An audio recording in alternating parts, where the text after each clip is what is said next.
Samua wuoyeni pod ok ginyal kawo tich magiti kata ka koro ker nie pacho dala ma Tanzania to wacho ni minister na kama oti kodu e wachni mondo walos weche mag ohala. Pod waonge kata gi minister ma kamano. Thuolo mane mano nyalo bedo matio ponono kata jotend migepe koro sani wuok e apisi mano moting'o Matiang'i gene rango kanyo George Magoha gene ka gidhi kodgi e pinje maoko. Kade ber to nikech jogo ema pod ni ofis.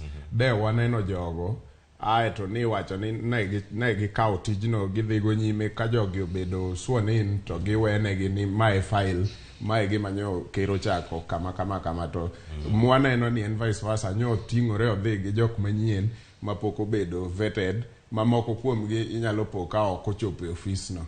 Koro gima ginyalo hand over officially onge nikech ne gionge ofisno officially to jok mawuok ka bende gima nyalo hand over ne ng'ama donjo onge nikech ne gionge limbeno gino ne ok gibedo part of. So aneno ka pod en a bit more ceremonial. Ochalo ng'ama pod timo ng'eruok.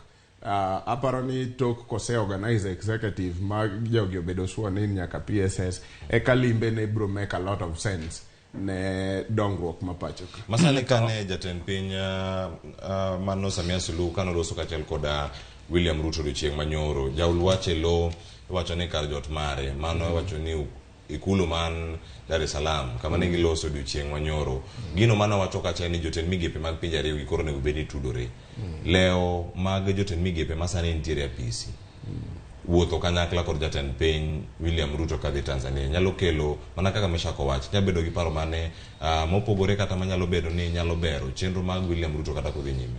Ana wacho kama degma odedo wachenia serikali nitie kod popni mang'eny. Rubeni gibedo joma hore. Kama koro wacho pesa rubeni giore mondo